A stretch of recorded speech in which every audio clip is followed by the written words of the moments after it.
In Britain, they love him, and they love him because his humour is absolutely Australian. Clive James' wit is as dry as a Simpson desert.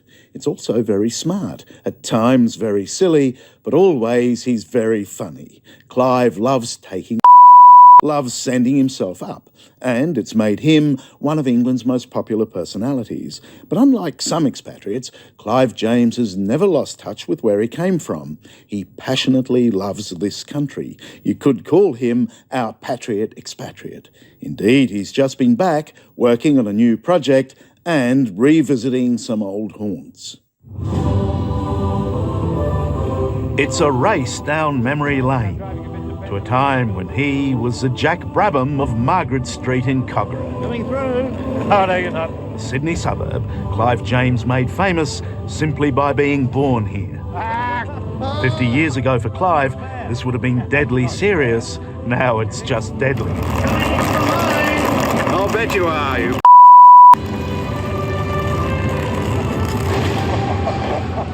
It looks like a very safe, peaceful place to grow up. Well, I thought when I was a kid it was a dangerous area of depression and poverty. And in fact, it was a playground. And it really took me all my life to realise that this is what the whole world wants. I never underrate suburbia. And it really is the aspiration of all mankind. And we were born into it. But well, at last, an expatriate we can love.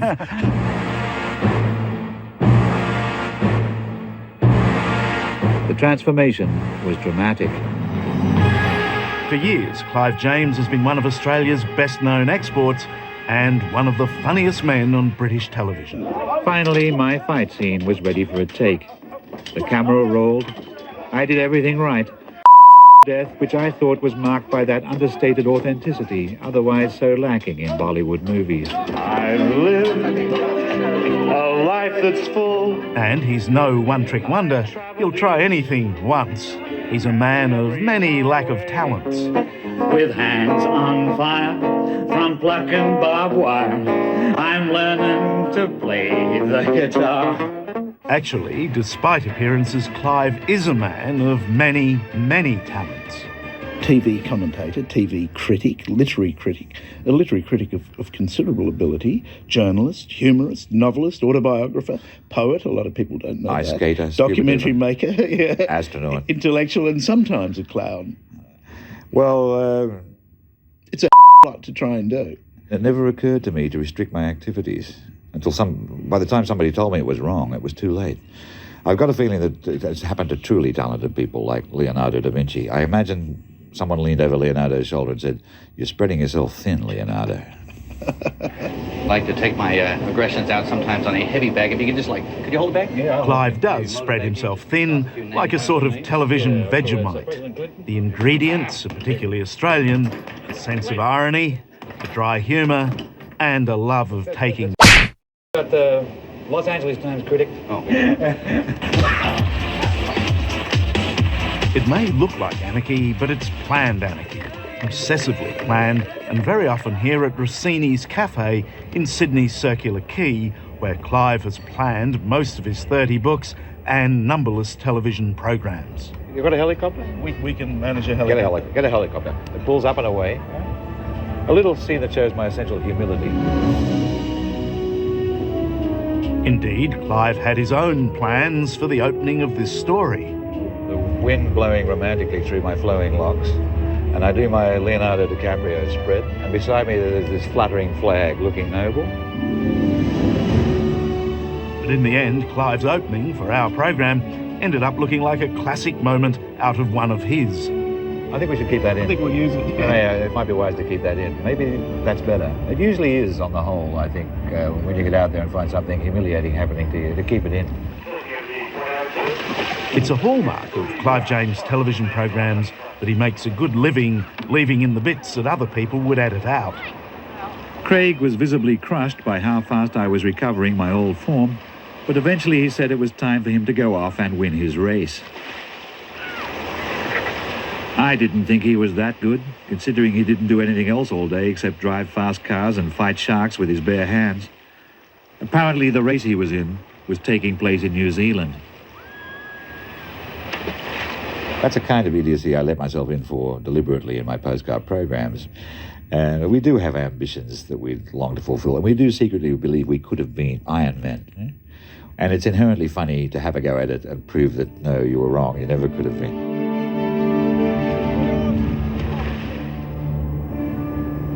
In Clive's generation, it seemed everyone became an expatriate. It was an Australian rite of passage in the 50s and 60s for the young and the bright to set sail for England.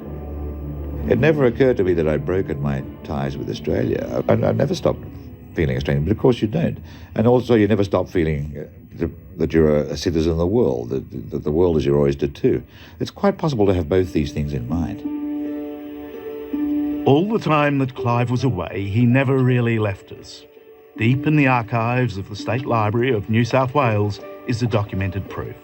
Among the Clive James papers are the original handwritten notes and manuscript of Unreliable Memoirs, his celebration of a Ginger Meg's childhood in the Australian suburbs. £20 reward if this book is returned to Clive James, because I was scared of losing the manuscript. Scared to death. And did you have the 20 quid to pay them? No, I didn't really, but I knew... In a sense, they're even more powerful than the printed word, these scribbled jottings from the heart of an exile. 12,000 miles away and 10 hours from now, the yachts will be racing on the crushed diamond water under a sky the texture of powdered sapphires. It would be churlish not to concede the same abundance of natural blessings which gave us the energy to leave has every right to call us back. Now this you've got to see.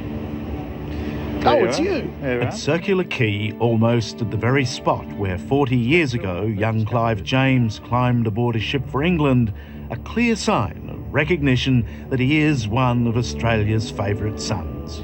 I thought you had to be dead before this happened. Well, actually, I came down here and I found a group of Japanese tourists around it, and they were all bowing like this. And they were under the impression that I was under there. Even further out west they go, to where men are men and Japanese television producers are psychopaths. Indeed, the Japanese have always amused Clive, the television critic.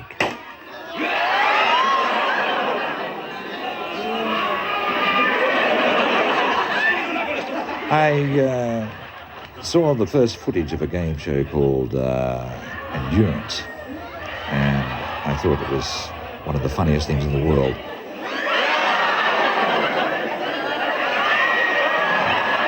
One loser just can't summon up enough insanity to continue. I'm bound to say that I thought immediately the Japanese were in on the joke. So I didn't think it was Japan bashing to show this stuff. I also rather boldly suggested that it was a good thing that on the whole the cruelty of Japanese traditional culture was being transferred from reality to the TV screen. I still believe that. Some of us thought you were getting back at the Japanese for the loss of your father in World War II. Many critics did. I learned the hard way that the responsibility of what you say goes on forever. In 1945, as Australians were being repatriated from the horrors of Japanese POW camps, the James family received the news that Clive's father had died on his way home. Clive was 6 years old. Tell me about losing your father at such a young age. Tell me the circumstances. The truth is, when a 6-year-old boy is told his father is never coming home again, it has much less impact at the time than you might imagine. What is shocking and stunning as time goes on is that you find that this event has affected you. I think my life would have been very, very different and probably better for me, much better for me as a personality. On the other, if I'd had an example in the house. On the other hand, I may not have had the life I did in the creative sense if I'd had that kind of fulfillment. Maybe everything that I do is just to fill the gap. That doesn't mean you should bless the gap, but you simply accept it. Back at Rossini's and another of Clive's interminable planning meetings. This time he decrees that we should film him doing his hobby and his passion, the tango. If you can find a tango scene, then I'll wear my black outfit. I've got a special black shirt and a very dangerous pair of black shoes. I put a brill cream on the remaining hair, slick it back. I become the complete lounge lizard, or bandicoot. And so to the Sydney tango scene, where the old bandicoot pounced on a suitable victim. I sat between two models, Sam and Alana, in the happy expectation of watching Clive make a complete fool of himself with a girl young enough to be his daughter.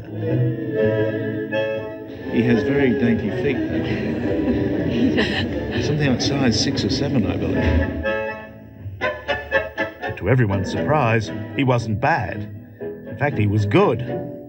Too good.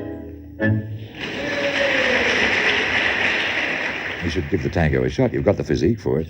You're certainly a macho. More macho than you, they don't count.